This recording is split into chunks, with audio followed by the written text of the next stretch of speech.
I would like to start off with who is Supreme Allah? Can you tell the audience?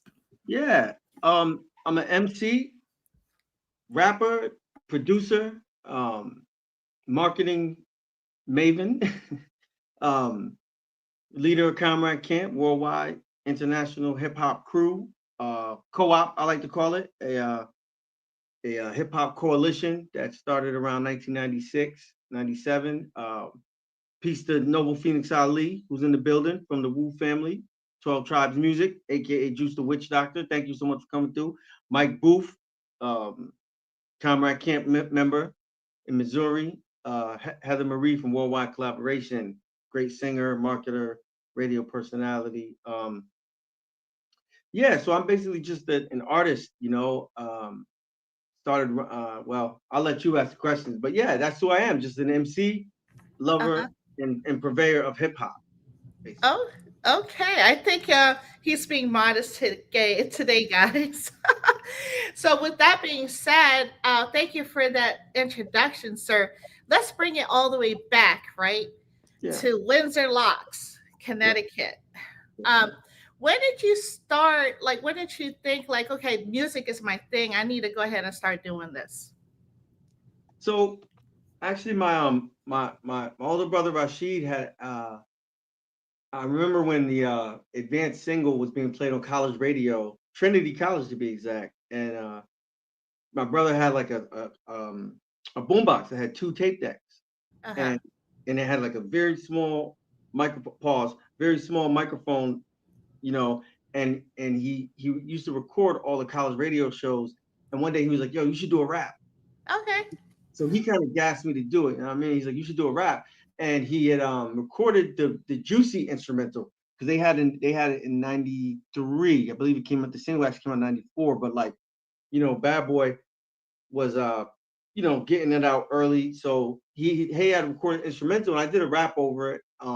It was whack, and but I did record it, and the way we recorded it was he would play it out the speaker out my mom's home system, and then record on the boombox, and he, you know, so I have to be like near the speaker rapping, and the boombox, he'd be holding the boombox towards me, and it wasn't very good. And then I kind of didn't you know, try to do anything for a while with the rhyming and stuff.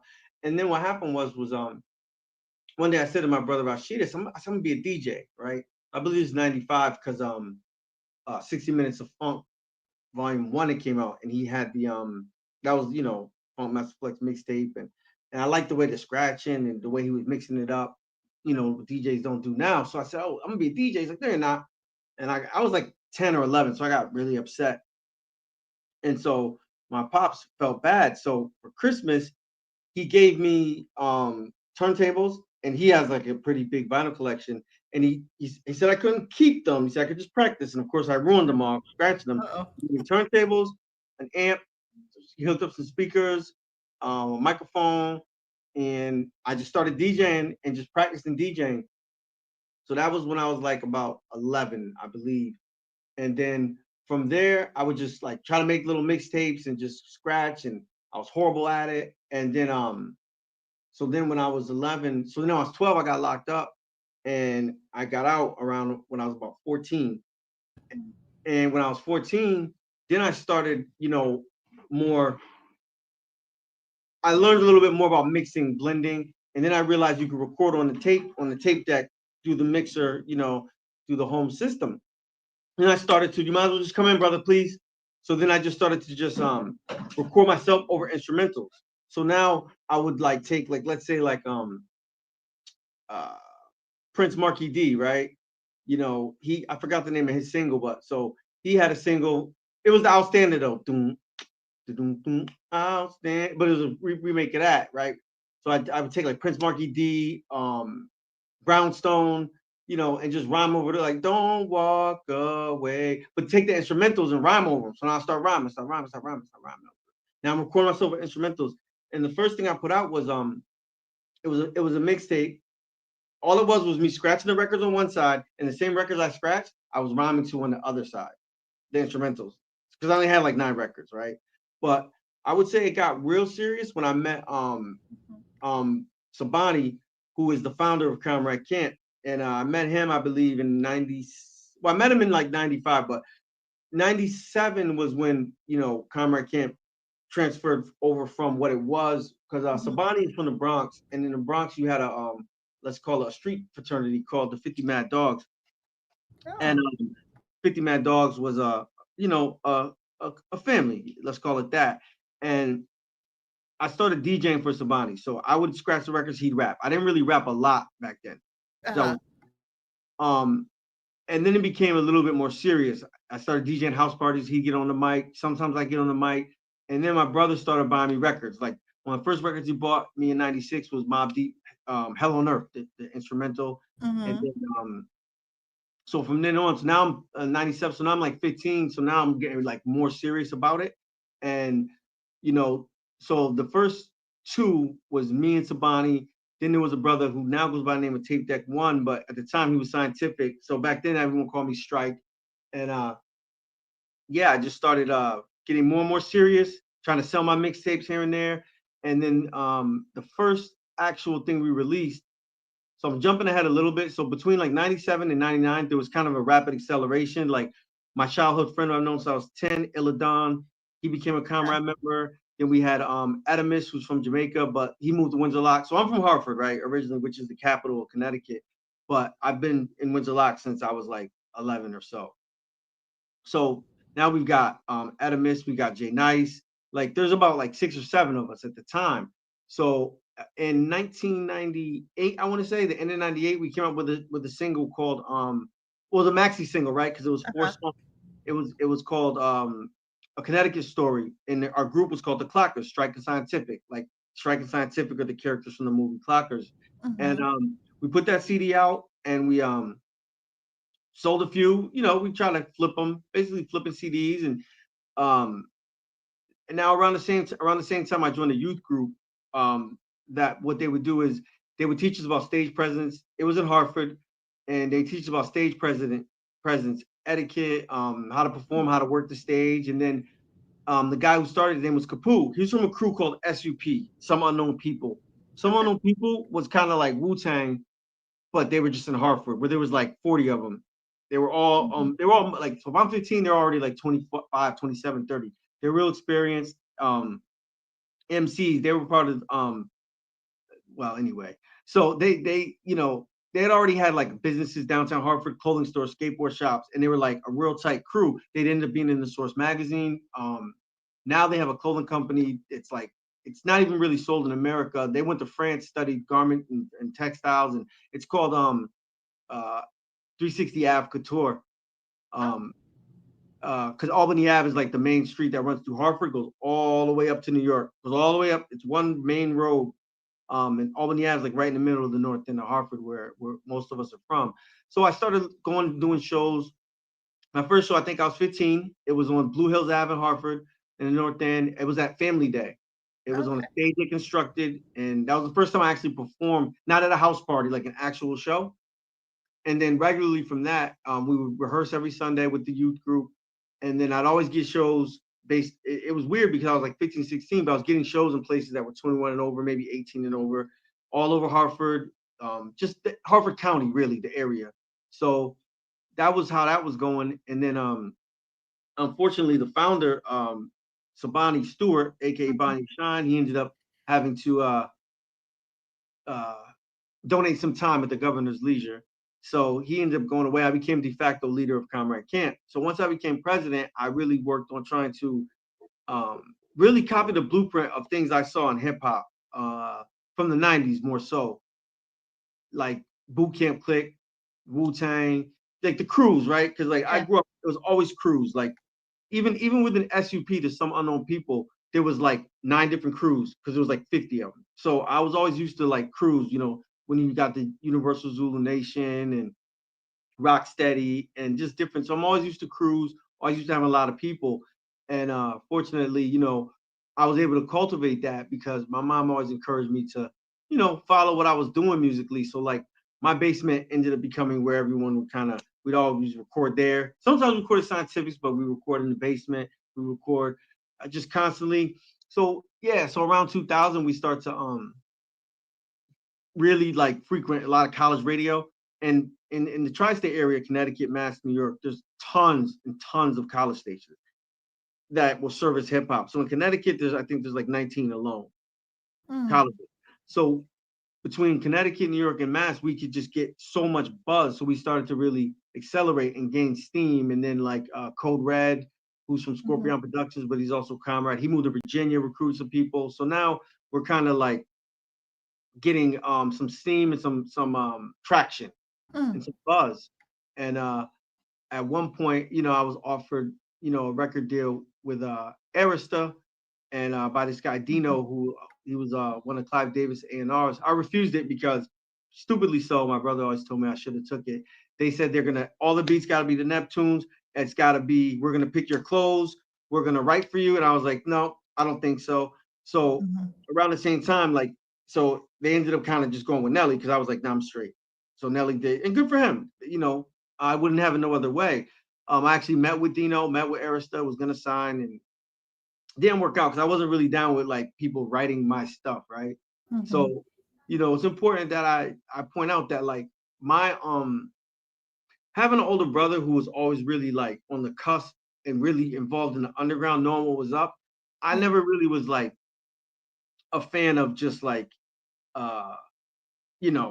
if you do the 80s, Father MC, Young MC, or like Tone Loc or No Offense, or like MC Hammer or to a certain degree, even Biggie. Because like for me, between 95 to 2000, everyone's listening to like Pac, Biggie. I'm listening to like J. Rue the Damager, Bush Babies, Boogie Monsters.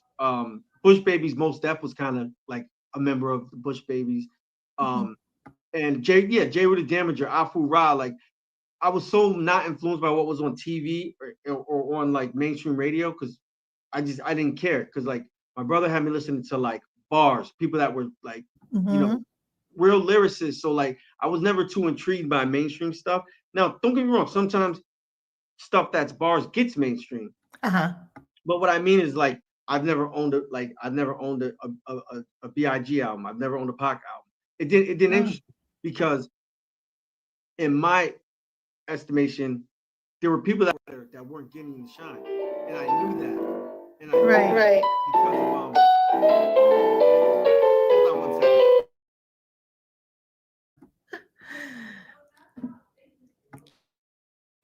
Well, that was a lovely piano playing in the background. So I believe I realized that usually I go through, YouTube channel for artists to play their music and their videos and whatnot, but I can connect the the SoundCloud here. So if you guys can hold tight while he's doing that, I'll do my best to entertain the audience. So let me know if you can hear it this time. Big news. Find new lower prices at Amazon Fresh. Every aisle, every day. Now you can shop lower prices on thousands of items. No Prime membership required. So I was trying to entertain the audience. Yo, what up, yo? Here we go. Yeah, go. Everybody gets outdone, right? The one-man carousel is back. Run, bye-bye. Everybody gets outdone, right? The human death star got the mic. Run, bye-bye. Everybody gets outdone. Comrade leader is home, yo. Run, nice try. I'ma spill your life, though. I'm a nice guy. I am. Jazzy beat so fly. Her bass line's about to help me tongue kiss the sky. Sexy. I lead the mighty rhythm game. Boy, respect me. The rhythm game. Go. Bang, bang, anytime, anywhere you see us. Rhyme 9 so big, we will clap your whole region. Or legion. They think I'm AI cheated. Since night after night, giving 10 beats a beating. Possibly more. The bars make housewives stop doing chores. Hold up. I got the speed of cheetahs. Here, artists Vegeta. My energy will make the worst critic believer. Flow shatter aspirations, ruin evenings. No, my flow so sharp, I will leave a head of bleeding. Promo Mac. Everybody gets outdone. Go. The one-man carousel is back. Run. Bye-bye. Everybody gets outdone. Go. The human death star is back. Run. Bye-bye. Everybody gets outdone. Go. Comrade leader is home. Run. Bye-bye. Everybody gets outdone. Everybody gets outdone. Go. Yeah. We on the roll now, baby. I'm gonna show you how to cook. You ain't creative like that, I'm sorry for you. One.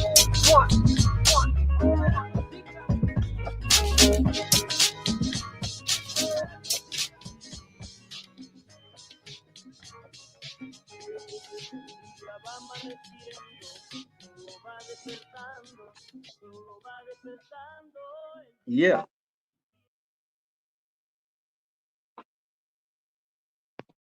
Here we go. I was on mute. Uh, at least I got the audio to work on the SoundCloud. Did you guys love it? It looks like Heather Marie says go. We have a whole bunch of people here. Thank you for so much for joining. Jasuko Henderson. We have Carol, Kegel, Mike Booth. I'm sorry, my apologies in advance if I'm chopping your name up. Mike Booth. Okay. Okay, can you hear me, Supreme Allah? Okay. So I'm gonna you good? Okay, you good? Okay, I was gonna take you off the mute. Yep. Okay, it looks like Mike Booth said run. All right. Run, yeah. Well, Word. there we go. I believe you left off with, gosh, we were talking about your history behind music and how you started. And then I believe let's just move on to the next question. How about that? Yes, ma'am. Okay. Take us back, right, to how your environment shaped you as an MC and producer. I know you mentioned your brother, but was there any, like, you mentioned some artists or some underground folks, but what was the pivotal point in your music career that you were like, you know what, I'm going to go ahead and go forth and make this like a career? Yeah. Well, to be honest, between skateboarding and DJing and rapping, I would say it was a slow crawl to thinking it could be something, right? So like 98, there was a guy named he goes by the name Big Stat now. He actually toured with Method Man and Redman. Gary Monteleone, he's from Suffield, Connecticut. He had a CD burner and a digital recorder, which was like, holy crap, right? At that time in Hartford, I only knew two people that had a CD out. It was Sean Champion and SUP. No one had even access to that. CDs, it cost doggone near $8 a piece. So I went from like getting tapes and just burning those and trying to flip that and think, this makes me enough money to go to the arcade. I'm 15, right? Playing Tekken. Then, because my boy had a car, so we can drive to Staples and get some CDs made. Oh, it's a little more serious now. Now we're doing a show. So it's a slow evolution to taking it serious. So initially I thought I was going to be a DJ. Then I found out I was going to be an MC because I became more passionate about that.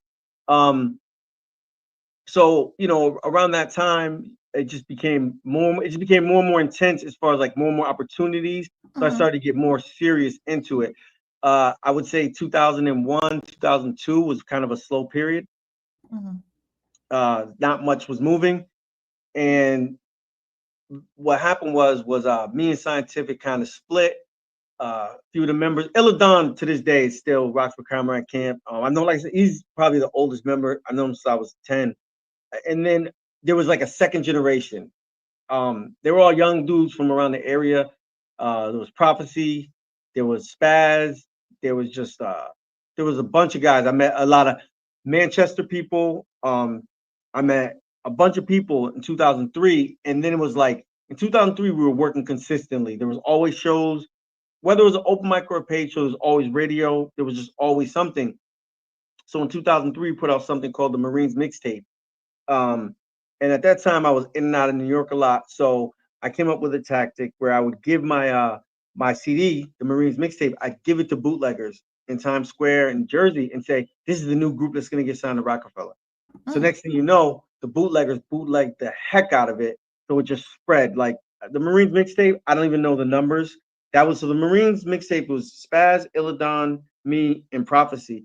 And it was just bootleg hundreds of thousands of times. So we had good buzz. We had some stuff going on. So 2003 was a very productive year. My cousin Young Guap had opened up a hip hop studio slash clothing store in East Windsor, which is across the river from us. So we were just, the area was moving real strong. There was something called CT, Creative Tension, which was the artist union. And 2003 was very just really productive. Uh, yeah, it got quiet in 2004 and 5. 2006, I met Jay Suko, who's in the live.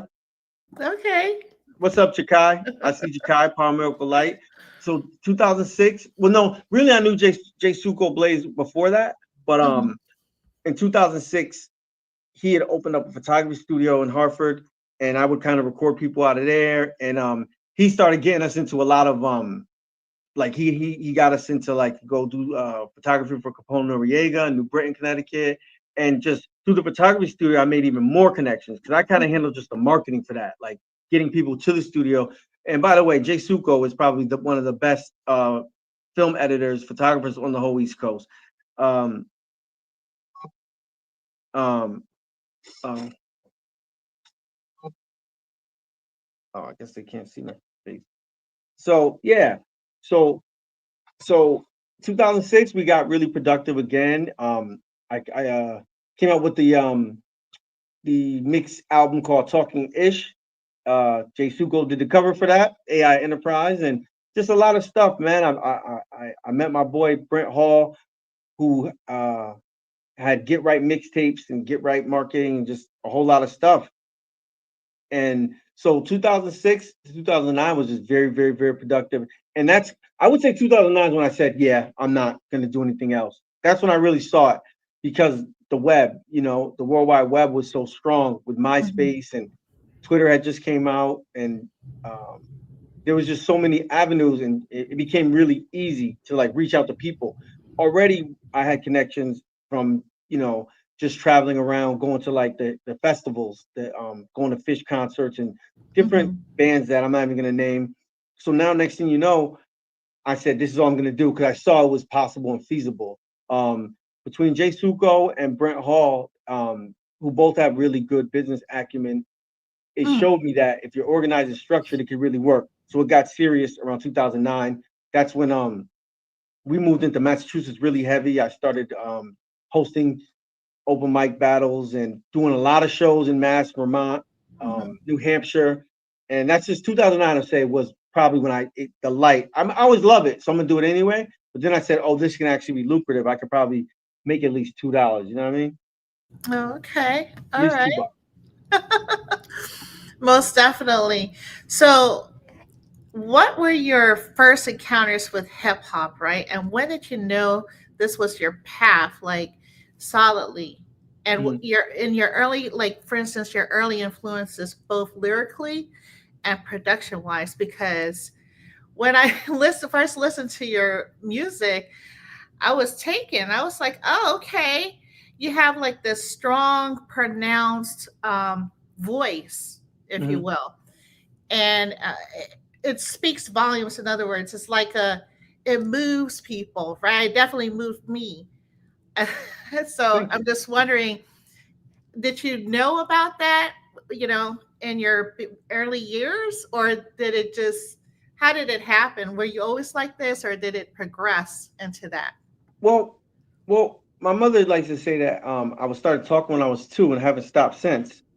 Um, so I've always been into like poetry. I've been an avid reader. So I'm not sure when I found my voice. Them early tapes, which I still have. I was more trying to like. I thought I was Prodigy. I was trying to emulate Prodigy. Okay. So I didn't find, honestly, as a lyricist, I don't think I really found my voice till like 97. No, I'm sorry, 99. I'm skipping over a lot because like there's so much detail. So like after the Clockers came out, then we put out the Connecticut Story actual album. Then I put out an album with a band called October Afternoon from Windsor, Connecticut, which is all live instruments. Then I put out an album where it was called Drew Storms, The Hangover. On The Hangover is where I think I found my voice. So I was Okay. about 19 when The Hangover came out, and I think that's when I found it. Wow. Yeah. Yeah, you Go ahead. definitely have. I mean to cut you off. You definitely have a pronounced voice, a voice that basically carries, if that makes sense, carries weight. and especially what enjoy most is the clarity of your lyrics and the substance, obviously. So both clarity, substance, and then I mean to top it off, like the beats that you create and how you produce it is like it's stellar because it's clear. Yeah. Yeah. I mean, you Oh, got the thank you. mix, you got everything down packed. So, um, Well, so I've been doing it for quite some time, and uh, I work with I mean, for the record, I produce, but not as much as you know, if you look on my SoundCloud or anywhere, it always says featuring, featuring, featuring, featuring. So my thing is always to try, especially with Comrade Camp, it's a co-op. So I always try to like lighten my own load, if you will, where I don't have to worry about producing because I'm not really passionate about making beats. I just like to rhyme. Um, so some of my early influences were probably like obviously Wu-Tang, like I said, Boot Camp Click, so many. One of my main influences though, who I really, really loved was MF Doom. He's probably my favorite lyricist of all time. I loved MF Doom, and I kind of liked how like he didn't have to necessarily be. I don't really like it to be so uniform where it's like rhyme, rhyme, rhyme, rhyme, stop, rhyme, rhyme. He's very like almost like a jazz type performer, where it might not necessarily be a 4/4 measure, might be 3/4, might be five, just all over the place, but still in pocket, I guess you would uh-huh. call it, right? So I don't know, became more confident in my skills as time went on. And I'm always skipping, so I'm always backtracking. Mind you, when I first really started rapping and started taking more serious, it was mostly battles. So I was battling, not the way they battle now. It'd be like the DJ throwing a beat and you don't get to pick the beat, you don't get to study the battle for 9 months and all this silliness. So like I was very spontaneous. You can't really have house parties in the city no more, but back in the 90s, there was house parties all over. Like, Mm. I mean, I've been to house parties in Connecticut, house parties in New York, house parties in Boston, house parties in Vermont, Long Island, Queens, and everywhere I go, I would try to challenge everyone in battle. As far as Hartford goes, I don't battle anymore because I don't really, it's not my thing. But when I was from 15 to 22, undefeated, nobody could see me battling. I'm not sure where it comes from, the freestyle ability, but so I became, like I said, more confident and just listening to just a lot of dope rappers too helped me say, oh yeah, because there's a path, right, for a person that's want to be lyrical, Uh-huh. and I had to accept the fact that I might not have a million sales or a million followers or whatever, but I can have 500 that are really dedicated, Mm. and that's also why I work with so many people because that's going to keep it becomes cyclical. You know what I mean? Yes, most definitely. Yeah, I like that your process. You're very methodical in that way. And speaking about Comrade Camp, right? What does it stand for you? What is it? What does Comrade Camp stand for? Yeah, stand for, but also in your mindset, right? Hmm. Like what is your definition of it? Because I believe everyone has their own specific definition. So I Yeah, just want to know what your thoughts are on that. right. Well, you know, I mean, how Comrade Camp started when Sabani started it was um, so much different thing than what he started in '96. I would say it's evolved because you get older, you mature, you you learn new things, you meet new people. So what I always envisioned it to be was, like I said, I like to call it a co-op, right? So I always envisioned it to be like, for example, so we have members on the West Coast, we have members down south, we have members in the Midwest. So, for example, one of the members, Elijah the poet from Oakland, he came and he stayed with me in Connecticut. And when he got here, what he didn't have to do was pay for a hotel. He didn't have to pay for recording. I set up interviews for him. I got him shows at skate demos, so he could infiltrate, for lack of a better term, the Connecticut, New York, Massachusetts scene without Mm. having to pay someone or have a manager or market. So what it is if someone needs someone to edit something, a video, or someone needs a beat, or someone needs something to record, Mhm. you got that. So we're self-sufficient. So we don't have to rely on record labels because labels ain't gonna. I mean, they're hardly even around anymore. They ain't gonna help you. They ain't gonna help you then. They ain't gonna help you now. So I envisioned it as a self-sufficient thing where we could sustain and without compromising our art. That's kind of the main key, right? So a comrade is a person you live with, eat with, um, pause, sleep with. You know what I mean? Fraternize with. Right. So I wanted to be a sustainable thing that could perpetuate. So that's how I define it as a co-op. Right. Oh, that makes a lot of sense. I mean, you know, there's the definition of what's written, and then there's, of course, there's a person, each individual's definition of what Mhm. they've experienced and whatnot. I think that's an awesome way of connection, especially networking and actually it's really like infusing the music right between different regions across the nation and perhaps even worldwide. And so I think that's a great way to do things. So especially in creating your music, because you get to bounce ideas off different artists from different parts of the world. Yeah. How, yeah, so how did your crew form, right? And what makes your collective different from other underground movements? Right. So when it well, I think I kind of built a little bit of how we formed. Savani started it. I became president, and I really, and I'm sure we'll get to this after, but I really, even from '92, I would say I really studied the RZA. Um, he actually did, and anyone can Google it. He did an interview, which is rare to do like a 10, 15 page interview. He did this interview that was in a magazine called Strength. It was like a skateboard slash hip hop magazine, and he really broke down his process on how he formulated Wu-Tang and how he wanted it to come to fruition. And obviously, it worked. And I would probably, when I was in high school, every morning before school, I would read this interview. So Hmm. it's like it just like it stuck with me how he moved and how he looked at things and how he conducted himself. So when I took over Comrade Camp, I was just very proactive about, like, I had a rule at first that within 2 months each member had to bring in two new members. So we just multiplied, like, you know, um, and uh, I forgot the other part of the question you asked me. You asked me how do we form. I forgot the second part. Oh, no worries. Yeah, so basically, what I was asking was how is it different or how does it differ from Oh, okay, other yeah, word, underground word, movements? Okay. no doubt. So what I think makes us different is that it's it's it's it's not a crew where it's like there's, I would say, one stated goal, like, okay, we have to get a record deal by this age, or we have to do this or this. Nah, there's no judgment. There's no like, we have to get on mainstream radio. We're not concerned about that because the way we move, like, we still sell CDs. You know what I'm saying? Mhm.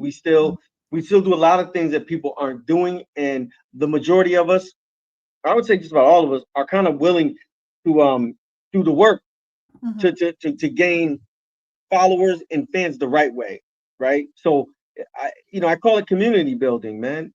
Like, it's Mhm. it's not just, but the right way, right? We don't want to just, like, I'm not interested in going viral. I'm not interested in, like, the big record deal.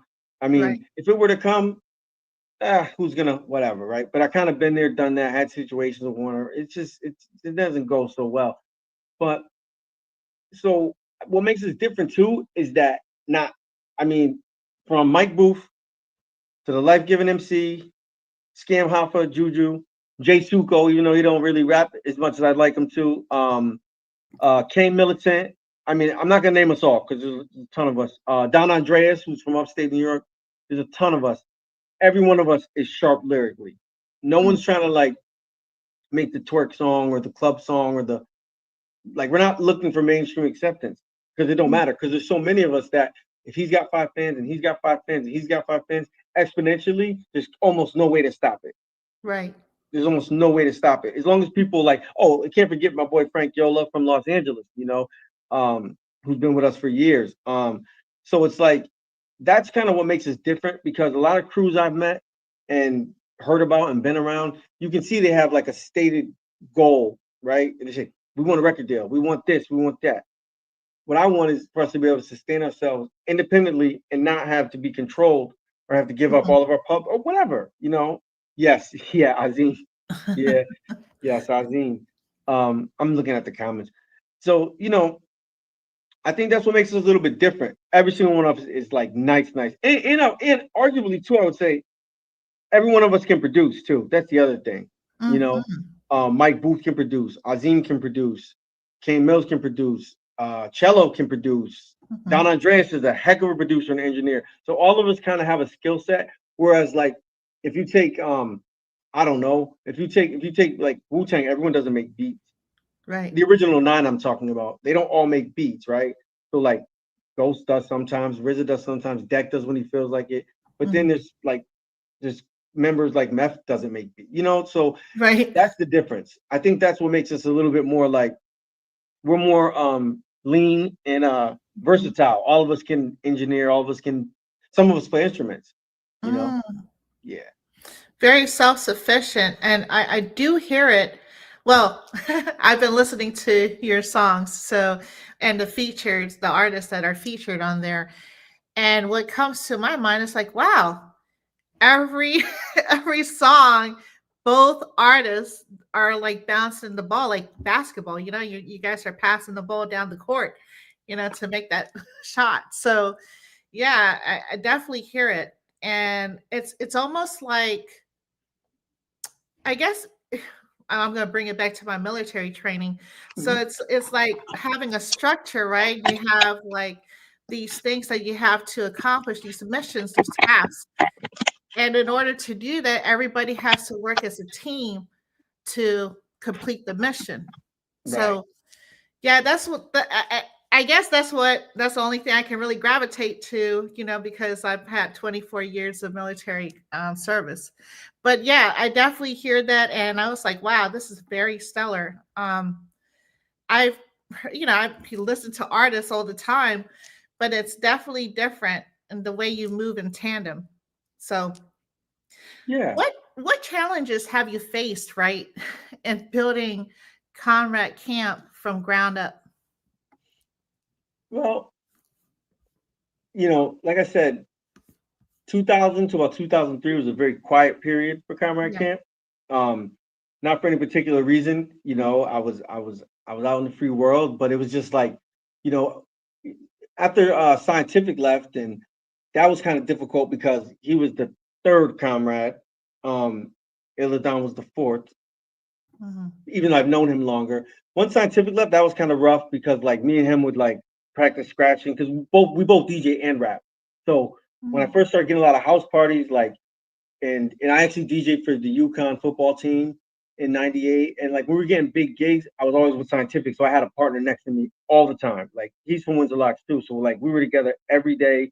We went everywhere together. So it was, so once he left, it was kind of difficult, and that's around the time I did the album with October Afternoon, the band from Windsor, like and it was just there just wasn't uh there were members, but they were more interested in other things besides the music. So there was Mm. other things going on with Comrade Camp that weren't uh, music or positive. Let's say it that way, right? Okay. So then and then like I said, 2003 when I got the second wave of Comrade Camp, that's when it kind of reignited it. So it was a challenge because like I believed in like the mission statement of what it was at the time and what I was trying to design it to be, but it was hard to get members to like, for example, meet the studio every Sunday. Simple as that. And I was having trouble with that. Like, you don't want to come to a studio. It was No. difficult. What really helped too was I met a person. He goes by the name Noble Ruffin now, but he used to be called Suge Noble. And I ended up moving in with him. He was a producer, and he put out a 3-song single called Overload. There's only 3 songs, and he's a great producer. He's I still got songs with him to this day. Like I just did something with his nephew last week. So he kind of helped me reignite it because I moved from Windsor Locks to Hartford to Manchester. And I went back to when I went to Manchester, like Manchester reminds me of Hartford just without the building. You Uh-huh. know, Okay. it's like densely populated and it's massive. It's actually geographically bigger than Hartford. So there was like a ton of people rapping out there. So like Suge's got like 6 brothers and sisters that all do Mhm. music and all his nephews rap. And I'm living in the house with them. So that excited me. So, and it was still difficult to get people on one accord because everybody everyone likes to say they have a record label, a crew, so no one wants to kind of fall in line with Mm. younger or older. They don't want to accept leadership, right? And Right. one of the things I always took from that RZA interview that I still read to this day was that he always said it's not a democracy, right? He's not the oldest, but he's not the youngest. He's in the middle. But if he has the vision, this is his idea, it's okay. You got to rock with how I'm doing it or get out and don't come back no more, no more, no more, Mm. right? Okay. Because by the time I met Suge Noble, I had enough idea and study of DJing, rapping, marketing that I knew Mm. how it should go. And I had studied, I really, really like from Premier, from DJ Premier to like mostly East Coast. I ain't gonna lie, I'm East Coast biased, but I had really studied organization and structure of from college fraternities to street gangs to hip hop crews. I studied it so much that I knew what I was doing by the time I was 19. I knew. Mm. That's how I was able to get so many people in the Hartford area to follow me because I knew what time it was. So that was the difficulty, getting people to really see my vision and understand that we can make this work without going to the record label or, Right. you know, worrying about radio. Mm. Yeah. Wow, that's amazing how you just tied that together in your research and uh, research and getting data that you've gathered. So, what is it like, right, being affiliated with one of the most iconic movements in hip hop? Mm. Well, it's surreal, I would say. My mom tells me I remind her all the time. I don't mean to, but it's surreal. In '97, my brother Rashid Sabani, who started Comrad Camp, and there was four of us who went. We went to the Wu-Tang Forever concert at the Mm, Meadows Music Theater, and I got thrown out because at the end of the concert, RZA said, you know, this is Hartford, this is y'all stage. Anybody want to come up here? Come on. So I tried to get on stage. I believe I was 15 in '97. So I tried to get on stage, and security like grabbed me and said, "You can't do that." And RZA was like, "No, no, no, come on, come on." I tried to get on stage, and then they carried me out. So you fast forward to like 2006, I become real cool with Solomon Childs. mm, Solomon Childs is on Supreme Clientele. He's on the song Stroke of Death. I believe that's track 13. I became real cool with Solomon Childs. He's part of Theodore Unit, which is Ghostface's, you know, everybody in Wu has a splinter group. So I became real cool with Solomon Childs. And then I became even more tight with Beretta 9, who I still mm, talk to frequently.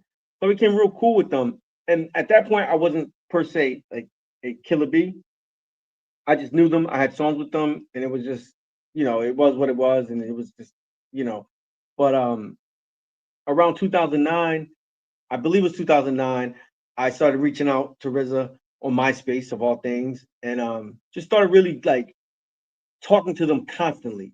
Anybody in Wu, I'm either showing up or I'm calling them, text, not text, but messaging them, rather you mm, say DM, I guess.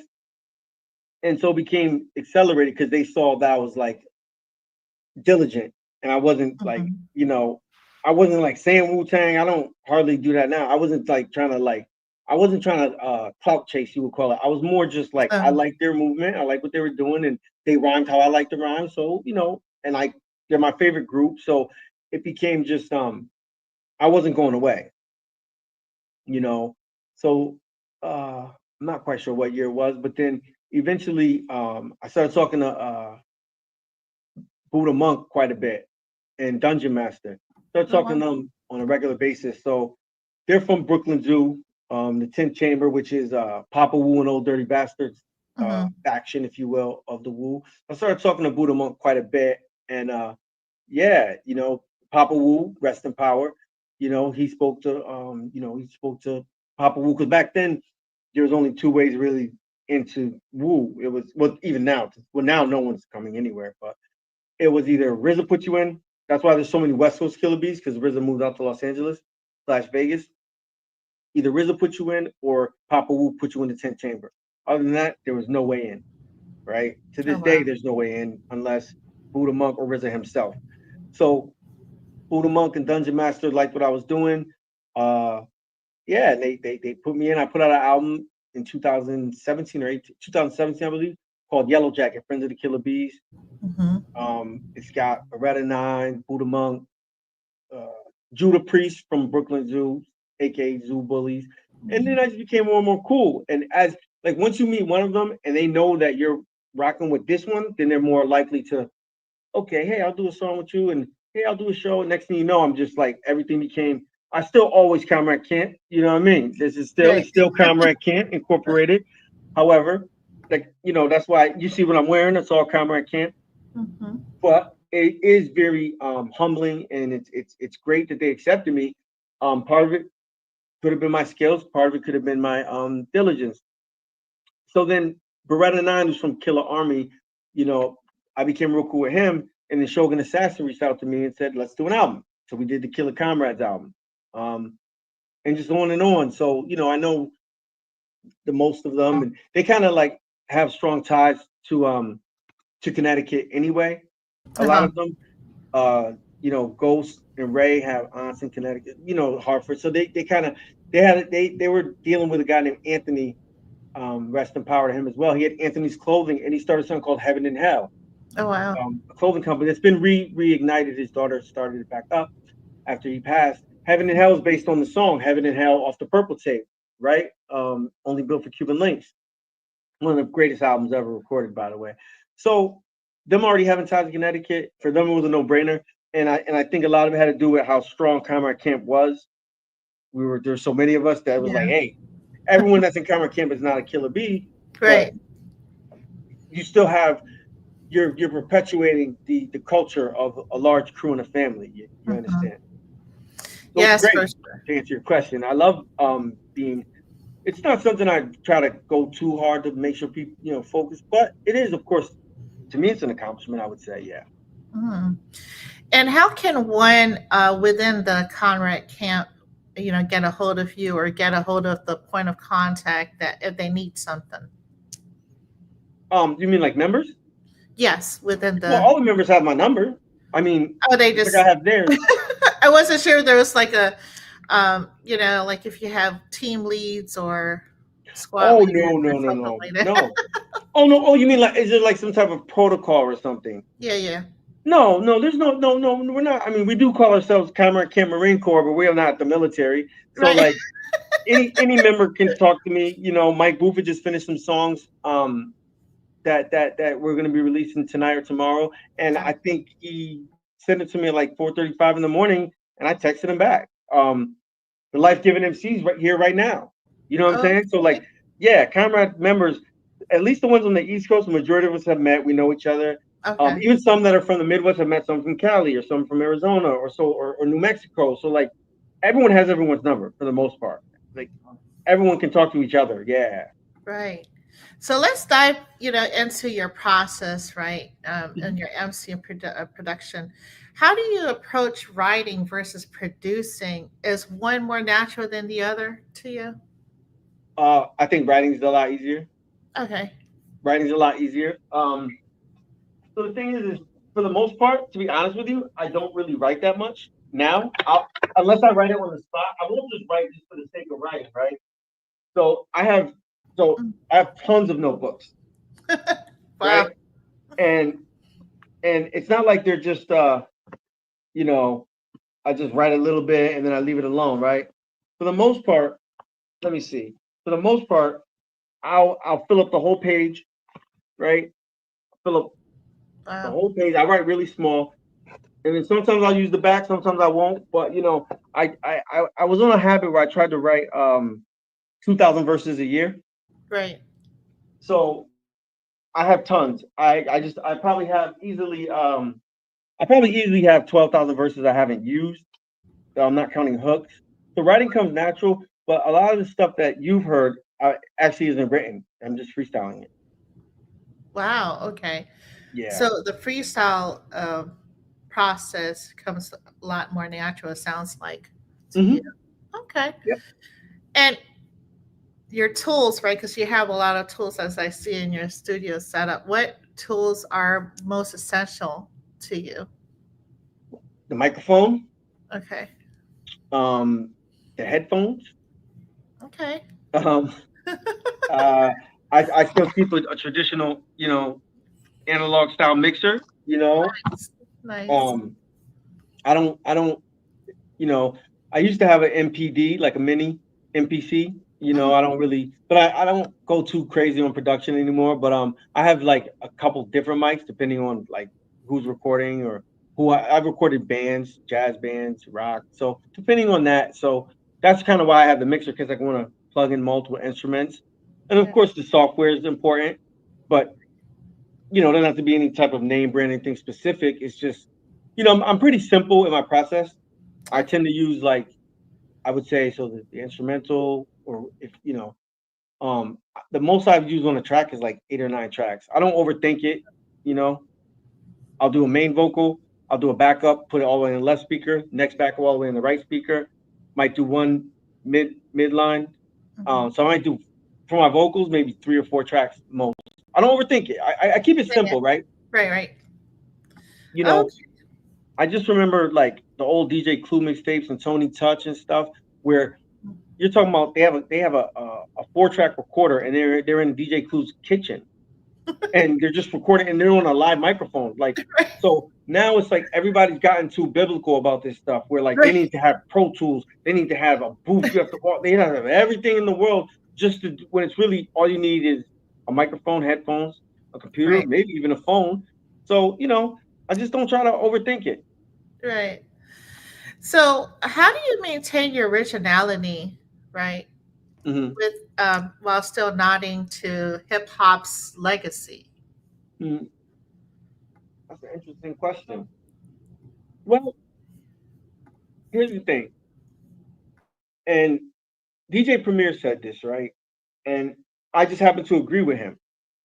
So there's there's there's hip hop and there's rap, obviously, right? I'm for the most part a boom bap artist. I like boom bap, right? I like lo-fi stuff. Sometimes I like stuff without drums, just like the piano bass line. But a lot of people disagree with Chris said this, but Premier tried to tell people there's a right way to do hip hop and there's a wrong way. Mm, That is all, right? And I agree with that. So like if I hear okay, I don't want to do that. I'm not gonna name anybody. But if I hear something like whatever it is, I'll say that's not done properly. mm, It's just mhm. not. It's just not, right? So like you don't even always have to rhyme. You know what I mean? Like you go like think about Yeah, Doom or Capadonna. You don't even have to rhyme all the time, right? right. But you got to think about what when hip hop was formulated, right? What was hip hop's goal, right? And there was 3 goals of hip hop: to entertain, to educate, and to Yeah. enlighten. Hmm. That's it. That's it. So that doesn't mean I'm going to come out here and preach to you and give you a sermon, but hopefully I can say something in there that might make you Google something. Since you're not going to go to the library, kids, we know we're not going to do that. But that is the original stated purpose of hip hop: to educate, entertain, and enlighten. Everyone Hmm. needs entertainment. Everyone needs to be educated, and everyone needs to have their consciousness raised. So there's many ways to be original and still keeping true to that format of the 3 E's that I Hmm. subscribe to. So how I believe that I try to stay original and I try to say things that people don't say. So I try to come up with my own slang. I constantly read and I constantly try to consume media. Believe it or not, I might not like mainstream music, but what I really do like is like I like comedy sitcoms. I like Blue Bloods, you know what I mean? Like procedural stuff. Right. Because what'll happen is someone had to write that, right? So they're writing that, and where are they Hmm. getting it from? The headlines, the news. So you can learn quickly about how people think on a mass scale by just watching something like Chicago PD, because they're Right. going to incorporate bits and pieces of reality into this fiction. So Mhm. I actually watch more TV than I used to. When I first got back from vacation, if you will, I didn't watch TV for the first 6 months. Now I kind of look at it every day just to because I study media and I study communication as a whole. So Mhm. that's what I think helps keep me original. I've been an avid comic reader since I was little, and I've been skateboarding since I was 6 years old. So I kind of think in a very fluid. my grandmother was a pianist, my mom's a musician, and so just coming from hearing a lot of jazz and a lot Mhm. of different stuff. It wasn't just hip hop growing up. I actually was into punk rock, real heavy, real into like my mom loves Culture Club. You know what I mean? Anything from like Culture Club to Roy Ayers to Earth, Wind and Mhm. Fire. So I was raised in a very versatile household. So I think that helps me be original and not think like, I have to go from point A, B to C. I might go from point C back up to A, then go to Z, then go back to A, and just it don't gotta be one way. It still has to be the right way, though. Don't get me Right. wrong. You know what I mean? Yeah. So in 2025, right? This year, Mhm. what does hip hop mean to you? Has the message changed? Has the business changed? Message. The message? Nope, nope. I don't think it's changed. I don't think it's changed at all. I think what's happened is for people as they age and they start to say that, well, hip hop's not what it used to be. No, you're just not what it used to be. Mm, Okay, you that part. understand? Yep. And I'll tell you why. When I was coming up, there was MC Hammer. I already uh, referenced him. There was Vanilla Ice. Right. There was whack rappers then too, right? Right. So what happens is it's not that hip hop has changed because hip hop was never like the dope stuff never was on the radio anyway. Right. It wasn't then and it ain't now. They might do like a little old school hour or the street hour or the underground hour. Every single major hip hop station in every market has that. But they say they're gonna play the real stuff. But I've been in these radio stations and trust me, up on the wall it says you can play Mobb Deep, the Little Kim song, the Mhm. real. You can play Jadakiss, Why, and that's the real hip hop. It's a list. You can't just play whatever you want. People get fined, fired, suspended all the time at Hot 97 for going off the rails. So since hip hop started in the streets, in basements, in corners, in parks, it's still there. So when a person tells me hip hop's changed, no, you've changed. You've gotten older, and your mentality is that you become lazy Mhm. or you don't have the interest to go find the dope stuff. I tell people on this, on every show, on every podcast, and every discussion on hip hop, I can name you right now 50 artists that are really good. They're just not getting the exposure. And Exactly. hopefully they can live with it and they're content. Because I found peace with the fact that I'm not gonna be Nelly or Right. whoever. I Mhm. don't care. No, I think that you're accurate in what you just stated because it's the originality comes from the artist. It's the artist that has that mentality of making a difference, making a change, if you will. Probably still kind of like you have the baseline, but add on to it, right?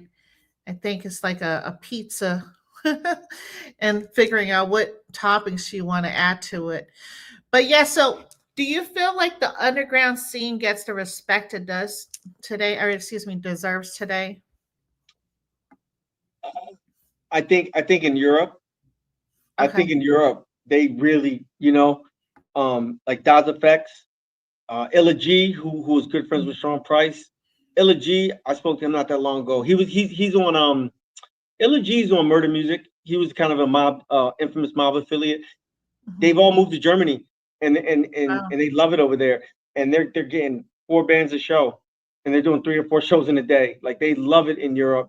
They still kind of have because it's new to them. So I Right. think over there it gets the respect.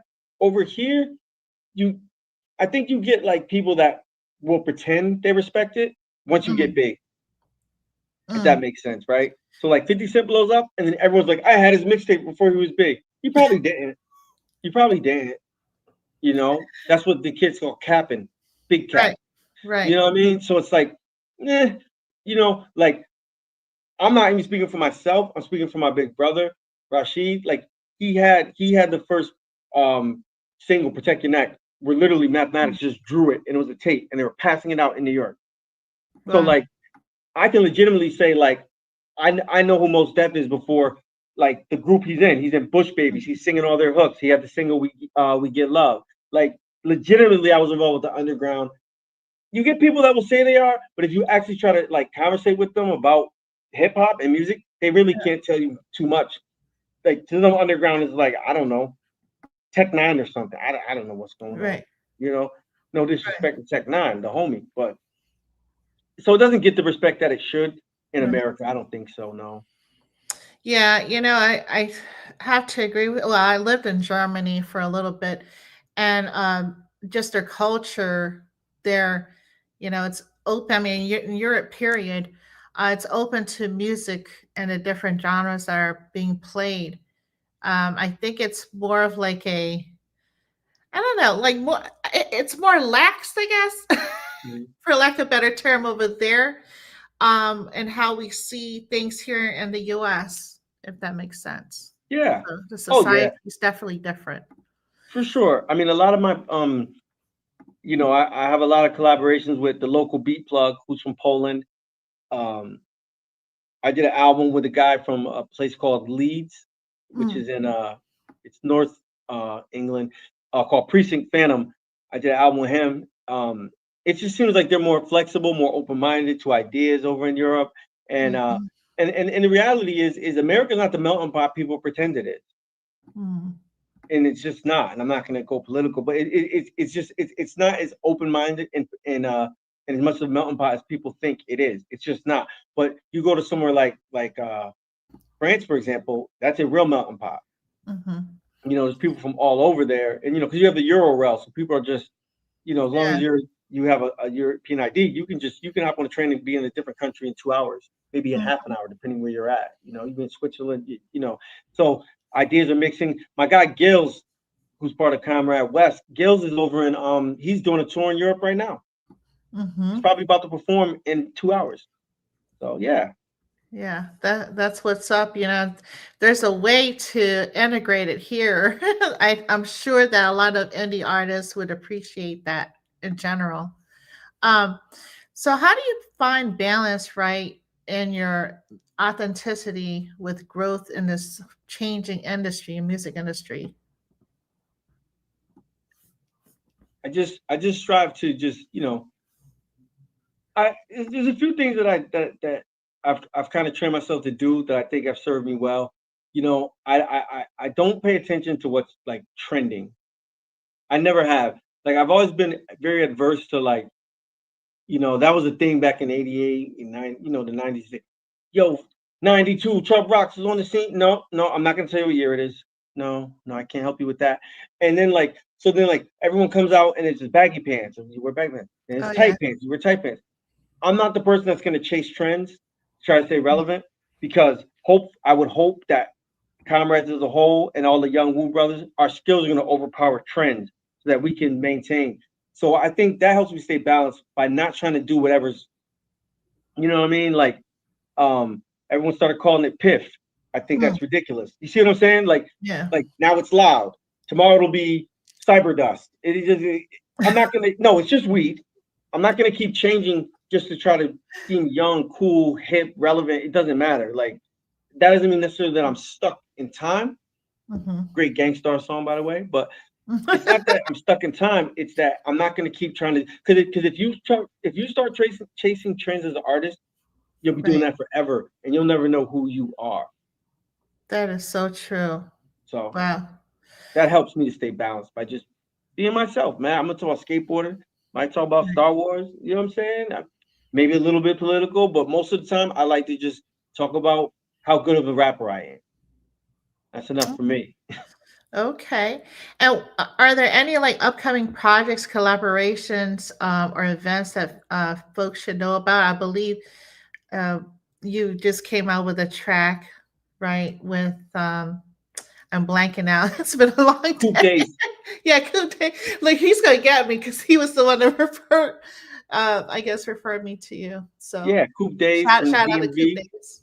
Yeah, it's called More Fire. It's everywhere that you stream. I didn't put it on SoundCloud yet, but I will after the show. But it's on anything you stream on. It's called More Fire. It's under my full name, Suprema Law Magnetic. Mhm. Okay, here we go. In the next month, we have the Wu Affiliates Part 2 album that I'm on, like a lot. I'm on it like 6 times. We have the Wu Family Presents Suprema Law. I have an EP called Boom Bappin' coming out under Empire Records. I have Yellow Jacket, Friend of the Killer Bees Part 4. I drop it like last time I dropped an album. I'm trying to drop an album almost every day on SoundCloud. So I drop like an EP or an album almost every day anyway. So SoundCloud is almost nonstop every day. We got Azim, we got the Life Giving MC coming out with the deluxe version of his album. What's the name of your album called? Shine Brighter. It's on Bandcamp right now. It's called Shine Brighter, the Life Giving MC. But the deluxe edition is coming out, which is gonna be featuring some Wu family. Helen Marie's gonna be on it. Broken Sword. Just a lot of the people that we kind of revolve around. So those are the main things. Yellow Jacket Part 4, Friend of the Killer Bees. The Wu Affiliates album Part 2. Wu Family presents. Juice the Witch Doctor presents the Wu Family Supreme Allah. That's gonna be my solo album. Okay. And I'm trying to hopefully get a Rhythm Gang album together by July. I mean, we move fast and break things, to quote Mark Zuckerberg. So we got at least 6 albums coming out in the next month. Oh, wow. That is phenomenal. And so what legacy do you want to leave behind in this culture? I would just hope that when people think about Comrade Camp and to a equal, not lesser or greater degree, the Killer Bees, I would hope that people would see that me personally, I did the best I could to extend good hip hop, good community building values, and quality. Not necessarily quality over quantity, because I put out a ton of music. However, it's sustainable quality. Like you can put out 10 songs a day as long as they're good. Right. Make sure they're good, and then put out 10, put out 15, put out 100, 1,000, anything, as long as it's good. And that's kind of what I want to leave behind. Is that I didn't overthink it, I didn't over strategize, and I didn't over politicize it, right? Because I don't want to be like I'm not Mos Def, I'm not KRS-One. All people I love, but I'm not dumb. I'm me. So I want to be known for having like, hey, Big L's known for his skills. I just want to be known for having skills, but also knowing that I started something that hopefully will perpetuate for a very long time. That is very spoken like a champ. I know like your music is impeccable. It's just your style, and I don't know, like there's just something about your process, if you will, that I can't. I'm lost for words right now. But if yes, it leaves a very impressionable moment in my mind. So, your favorite beat of all time? Do you have a favorite beat of all time, or you just that I made? Yeah. Oh, ooh.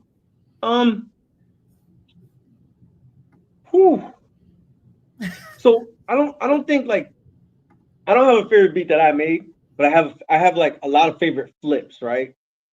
So like Roy Ayers, one of my mom's favorite songs, Everybody Loves the Sunshine, which Naughty by Nature used, Brand Nubian used, E-Roo from Cali used it to the best, lend me your ear, stop and stare, listen up, check it. E-Roo's about the record. No paying the rent, like one of the best verses, peace to the God, so that doo, doo, doo, doo, doo, doo. So I flipped that. I've remade that beat. I like to do that for enjoyment. Remake stuff that's already been made, like go find the record and remake my own version of it. So I really love I really love the flip of that. I like the flip of the Dynasty intro that Jay-Z did. I believe Angela Wimbish was on the sample. Like I remade that one, but it sounds very similar, but the drums might be slightly. It's not how Just Blaze did it. So those are two of my favorites, probably the remake of the Dynasty intro. But I really love the Mind Elevation beat that I made from old Diana Ross song with Shogun Assassin from Killer Army off the Killer Comrades album. Like I made that, and then of course from the Master Yoda projects, I like the Burt Bacharach flip I did of Piano in the Dark by Brenda Russell. Yeah. Hey, we got Josh Zion, our manager, Josh Zion from Missouri in the building. Thank you for tapping in, man. Yeah, thank you for tapping in. Yeah. Oh yeah, Josh. We need 2 more shows. He helped superpower our marketing in Wow. 2018 and got us really out there. He's how I met Mike Booth. He's how I met uh, a ton of people. And he's a genius, brilliant marketer. Um, so yeah, I really liked the Burt Bacharach clip I did of Brenda Russell's Piano in the Dark, and then of course the double song Captain of Her Heart, the piano loop I did on that. That might be my favorite right there from the Live from Exile Part 2. The doom doom doom doom doom doom doom doom doom doom doom doom. I like that one. That's probably my favorite beat right there. Yeah, I think I played that for you the other day. Yes. I love that one too. I mean, I don't know which one I like, to be honest with you, but yeah, when you know hit me up with your new ones, I'm like, okay, your new songs. I'm like, okay, it's always a different thing, you know. Yeah, So who is your dream collaborator? Do you have one, or have you had one already that you want to talk about right quick? my dream collab. Yeah, like an MC producer, There's artist. so many to mention. Oh well, production. Well, production wise, I've done stuff with RZA, so that's Okay. so we can check that off. Um, I like P Rock a lot. Oh, I like P Rock, and one of the guys I really like to collab with is Odyssey from California. Odyssey's fire. So it's Oddisee. Odyssey. mm, Um, I really want to collab with Camouflage Monk from the Griselda camp, but I have a video with him, so I guess that's one checked off. Um, for the most part, to be honest, a lot of people I've wanted to work with, I've actually worked with. I did a song with DJ Premier. Um, yeah, I've done most of the things that I want to do. Lyricist wise, though, I love to get a track from Jay Electronica. Uh, okay. when he lived in Brooklyn, and he gave his number out on MySpace, I used to call him every day and just start rhyming as soon as he answered and harass him. Um, he actually still remembers that. My guy Kambada from New Haven, he did a show with him, and he put me on the phone with him. He said, "You're that little dude, you should call." I used to bother him because Jay Electronica lived in New York, just like Common, like from a long time back. They were in Brooklyn. Wow. Maybe in and out of Connecticut. Just like Buckshot from Boot Camp. He's always in Hartford. You know what I mean? Not Yeah. even on no music stuff, just like at a restaurant, you know. This is Connecticut. This is where pizza was invented. So, you know. Right. Right. But yeah, so yeah, I can name a lot of MCs that I like to collab with, but for the most part I've done them, Master Killer, guys that I know that I respect too. Yeah.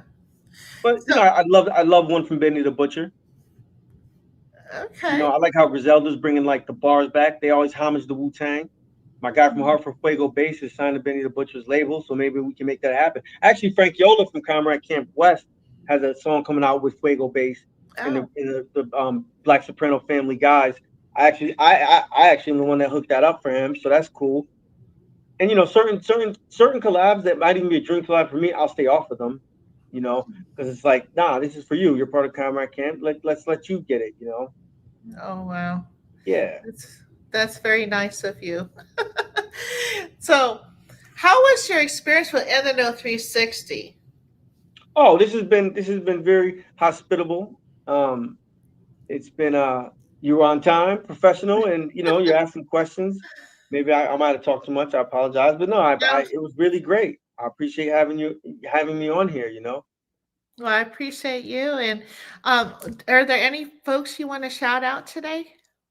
Well, I've been talking about everybody the whole time, but yeah, man, Power Miracle Lights in here. I got a single with him. If you're still here, Jakai, drop the name of the single. Just about everybody that's on here, I have music with. Oh Uh, wow. yeah. Well, Josh was my manager. Um, Jay Suko, I have tons of stuff with. Uh, oh. Yeah, shout out Butch Brownstone. You know what I mean? Mhm. I'm saying that because he just texted me. Um, yeah, man. Hold on one second. Can you hear me still? I can hear you. You're frozen, but I Yeah, can. Oh, there you are. Butch Brownstone. I have tons of. He's a great producer out of Middletown, Connecticut. I got tons of songs with Butch Brownstone. His rhyme partner, because he raps too. He's like a producer rapper. Butch Brownstone, Wise One, local beat plug, Broken Mhm. Sword. Oh man, it never stops. Right. Noble Ruffin. Shout out. Let's just keep it simple. Shout out all the Wu Killer Bees, Killer Army, Sons of Man. Royal, Black Knights, Royal Fam, Jimmy Kang, the Wu Brothers manager. Shout out Carol. Shout out my moms, the kids. Shout out everybody, man. You know, of course, Mike Booth. I probably said that, but my man Trill Will, Ice Dog, Empire. It'll go on and on because Right. I have so many collabs with so many different people. Yeah, somebody said Azim in the chat. Yes. Yeah, man. So yeah, like I said, I appreciate you having me. And look up. I have 2 accounts, so if you look me up on like Spotify or Apple, there's Supreme Allah and it's Supreme Allah Magnetic. You know what I'm saying? I know, right? Right, Mike? Right, Booth? Look at Josh Zion showed up. This is amazing. Dungeon Master, Buddha Monk, the big homie, leader of the Brooklyn Zoo, Trent Chamber, of course, the Abbot, and True Master, Allah Mathematics, Noble Phoenix Ali, the whole Wu administration, the faculty, man. And just hopefully people check me out, man. I'm on all streaming platforms, and anybody that wants to collab, Annette, put all my information in there. I'm on Twitter. I'm on Hoopla. That's not a real thing. I just like Yeah, I'll go ahead and add everything. And so once we're done with this, actually we're streaming live right now on YouTube and Facebook, but I'm going to do a drop for Instagram, Apple Podcast, Spotify, Twitter, X, TikTok. I pretty much am on a lot of the major platforms. Is there anything else you want to say to the audience before we depart, sir? No, I just want to if you could you pick a song that you like and play it, and then we're gonna have the young God do a little in studio performance for the people real quick. Okay. Yeah, let's go ahead and do that. Okay. So just find a song to play, and I'm gonna get the mic ready, and then we'll be right back. Okay, sounds good. Well, here we go. Oh, let's see here. Let's go back to, let's do recovery tape part 11. Big news. Find new lower. Gotta love these commercials. My apologies, guys. Oh, well, hopefully you guys are eating fresh. It looks like there's free delivery. Okay. On a bet on sports, played on a field or ice or course. Bear Rivers is the place. Another commercial. Well, it looks like maybe he'll be back before I start this. So my apologies. Okay. This is called the Recovery Tape Part 11. Sure Will said a quote about Shang Tsung, and that's what inspired this. Rappers should stop playing, yo. Get serious. Listen, the tarantula. Never mind. I'm not doing a hook till later, so y'all better just hold on to your seats, man. Decimation time. 1, 2. I've had enough of the daily bluff acting tough. Non-rappers carrying on backwards. The rhyme not getting your business like dark web hacker. Shang Tsung snatching your soul. You packing your bowl. I'm working to reload my homicide equipment. Leave egos origami twisted. Split your pride into pieces in any instant. 8,000 songs past average MCs. I am different. A hard head makes a soft. You fools don't listen. I'm different. Spit with sniper intentions. I take heads off based on mere suspicion. I'm itching to leave competition limping. Put your buzz on permanent suspension. Principle, the super eagle got supervision. I see the snakes from up high, must I point out you try and you must die. Spirit wise, I leave you damaged forever. You stand no chance against the mighty Prime Omega. Cannons. Whatever y'all planning. Rethink that, man. Yo. The tarantula, murk rappers for fun. My bite leave careers in the dirt. You better run. The tarantula, murk rappers for fun. My bite leave careers in the dirt. You better run. The tarantula, murk rappers for fun. My bite leave rappers in the dirt. You better run. The tarantula, murk rappers for fun. My right leave rappers in the dirt. You better run. The tarantula, murk rappers for fun. My right leave careers in the dirt. You better run. The tarantula, murk rappers for fun. My right leave rappers in the dirt. It's Comrade.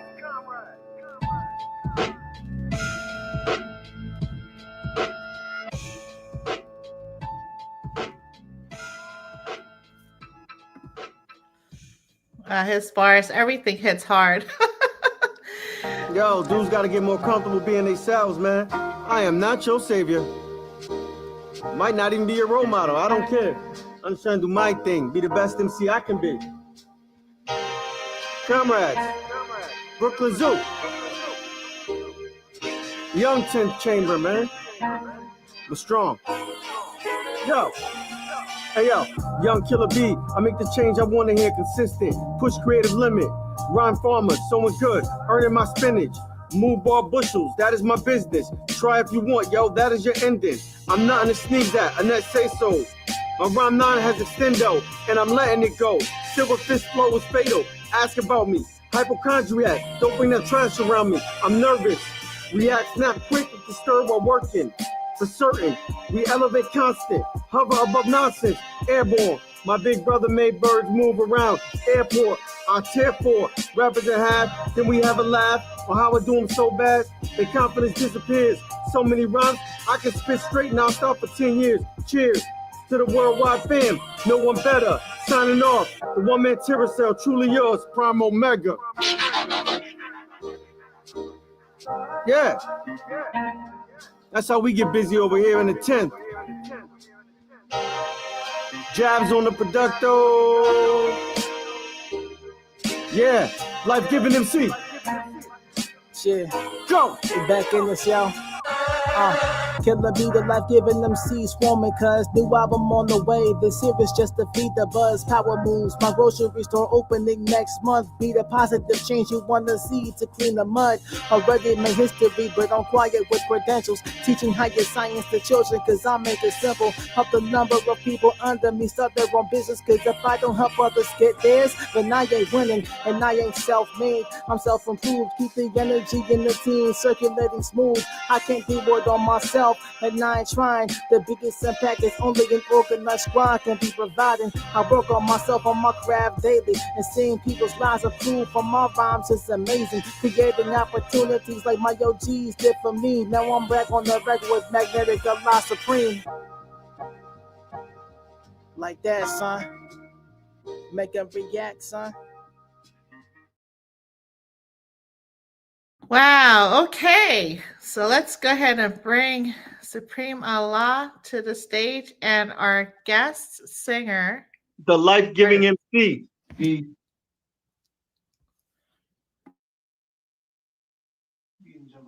Okay. Okay. Well, first and foremost, I am the life-giving MC, 10th Chamber, Wu-Tang. And just want to say thank y'all for having me on. My brother Supreme, I appreciate the opportunity. He was like, I want you to rock real quick. And I was like, all right, cool. Why not? Hey, Power Miracle Light, thank you for the donation. Thank you, man. Oh, work. yes, thank you. Wow, cool. Let's go. Hey, yo. Get the volume up a little bit on the instrumental. So I was going through a couple of joints real quick for y'all one time.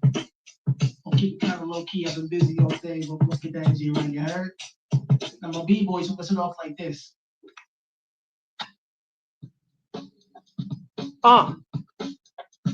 Yeah. Yeah.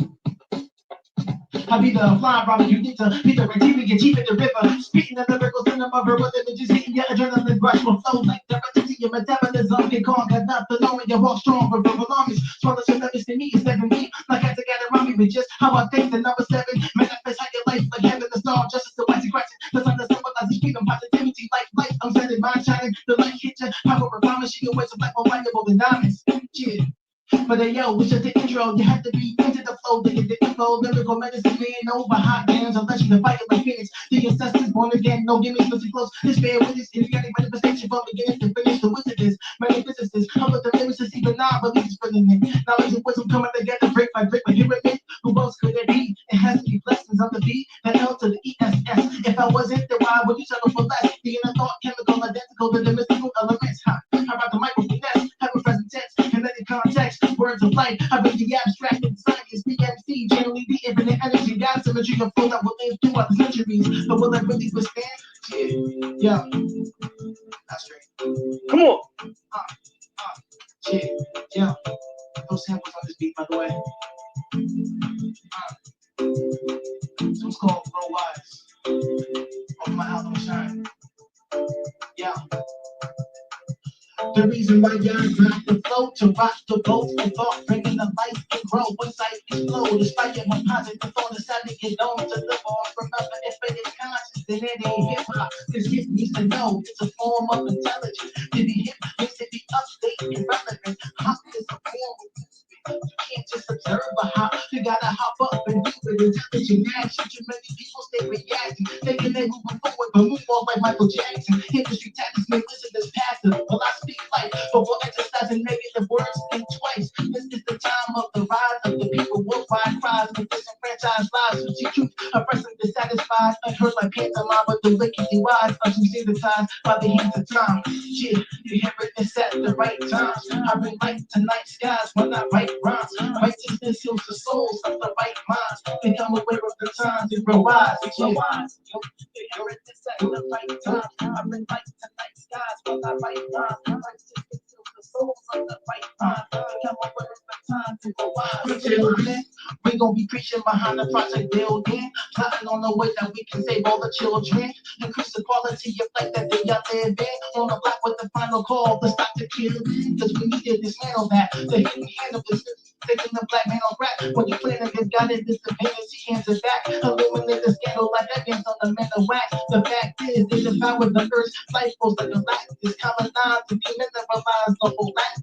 Poison in the atmosphere, in the water. I ain't just about the ad-libs on a farmer. Regenerate the earth, liberate the curse. Healing the circles of plants which create and skirts. The life-giving them seed, keeping the people tapped in. Cause hip-hop is even the most, even the best. Yeah. You hear it, this at the right time. Like the night skies when I write rhymes. Righteousness heals the souls of the right minds. Become aware of the times and grow wise. You hear it, this at the right times. I bring light to night skies when I write rhymes. Righteousness heals the souls of the right minds. Become aware of the times and grow wise. Right. I got one more for y'all. So thank y'all for rocking me one more time. This next one is called Envision. So just a nice quiet spot, you know what I'm saying? Just close your eyes and visualize yourself. Visualize who you want to be in your life. I want you to feel that power flowing through you. You know what I'm saying? I'm about to flip this one time. Listen to the sound of the rhythm, let your mind start drifting. Build an image inside of your life, maybe you envision. If it's freaking something negative, you change your position. You can choose a thought you want to program your subconscious with. This is what I mean by tapping into your power. Start penetrate the clouds and the world bows down to you. The world is yours, it's on your mind view. The universe responds to it in the cause. Just think about it. Conditioning is either a heaven or a prison. And many of us write our own life sentences. This is it, the wrong is dropping, waiting for. The flow goes off from the dome to the floors. For a shining with information calls for conversation. People don't think well enough for themselves. Thoughts artificial like the Matrix. When I'm bringing it back to basics, it's really all about your self-relation. Cause how you see yourself is how you interact with someone else. And if you intact, then that's that. But it's time to resurrect your thoughts from the depths. The matter of fact is that you are the God of your environment. What time is it? It's time for us to make a change. No longer looking in the mirror like it's someone strange. For yourself when you let this track bang. Let your eyes circumnavigate your rise. Let your desire beat your will. Going in with the kill. When it comes to something that you really want to build, still your mind soul search. Define your goals first. Devise a plan of action, get to work. Hit the dirt, plant the seeds to grow into who you want it to be. You were born to succeed, just keep on chasing your dreams until they manifest. Settling for nothing less, Caesar's key. Wise words from Bang Bless. Peace. Wow. Yeah. Wow. Bravo. Yeah. Standing ovation. 1, 2, 1, 2. Okay. Oh, that's the life-giving MC, man. I call him my zine. People get mad, yo, but it's hip hop benefit. What time is it? Oh, it's Buddha o'clock. Hold on. We want to thank y'all for having us come out. I'm a freestyle one time for the people, yo. Salute everybody coming out representing Comrad Camp. It's the Mighty Mighty Rhythm Gang, yo. Listen, son, this is my hip hop testament. The tarantula, my sting strong enough to kill an elephant. This is my hip hop testament. The tarantula, sting strong enough to. Yo, MCs best stop playing. No, this is no layman. Your boy nice with it. European bomb threat. Ask a neck. Cypher 360. I'm in the know. My flow. Bomb hard like G.I. Joe. Yo. Lead foes. Strung out like yo-yos from Blammo. Rap ammo. No sample. Nice with it. You paid a price with it. I steal the show when I freestyle. GTA. Heist with it. Twice with it. Don't gamble with your life with it. No dice with it. I'm tight spitting. You know the slogan. Hype down flow. I'm Hulk Hogan. And see you screw. No Trojan. Meaning I go in raw. Demon paws. No flaws. Used to have gold inside my jaw. Then I lost it. Don't worry about it. We known from Boston to Slauson. Comrade Camp. We do the flossing often. Ninja Turtle flow. Cowabunga. Awesome. Ask your mans. Dip said it's cool, but we the new Taliban. It's the rhyme cocaine gang, boy. All we do is bring these grams. 1, 2, 1, 2. I'm gonna do the hook. This is my hip hop testament. The tarantula, my sting strong enough to kill an elephant. This is my hip hop testament. The tarantula, sting strong enough to kill a beast. Thanks for having us. Wow. Thank you so much. Wow. What a show. We're almost done. Yo, I represent the Harvard CT. Hey, yo, we about to do this thing live with the dualities. He talks about killing them C's. I talk about raising them. But right there is the basics, son. Because we rising and shining towards the sky, doing everything we can to create a sustainable enterprise. See, over time we doing this thing, we're doing the team. Check out, we got my sister and next with 360 degrees. There's knowledge, wisdom, and understanding. And you're on the mic, I'm never coming underhanded. I rock like been buying it on the planet. Always different things be coming through. I'm not taking for granted, cause I understand what people can't run through to get what I got. So that right there is a twist in the plot. So the cream of the crop is now rising towards the sky. Do my thing for sure. Do or die. I'm never on the peace. Yeah. Wow. Word. Yeah. Definitely a party over there. Yeah. All we're missing is the popcorn and the chips and salsa or guacamole. Yeah. For sure. Wow, thank you so much, Kings, for blessing me and the audience today with your presence, your energy, your music, your flow. Wow. Thank you. Well, Thank you for having us, man. Well, with that being said, is there anything that you would like to leave the audience for today? That's it, man. Comrade Camp Incorporated, man. Comrade Camp Incorporated. Killer Bees, 10 Chamber, Brooklyn Zoo, man. That's it. Zoo. Right. And Life Giving MC album coming soon, man. This month. Okay. Well, with that being said, please let's continue to support the Unity for Social Justice. Let's free Monster Yo and all our brothers and sisters that need our support out here. This has been a broadcast of Showing Love Full Circle between NNO 360 and Supreme Allah and your cohort MC in the back. Peace.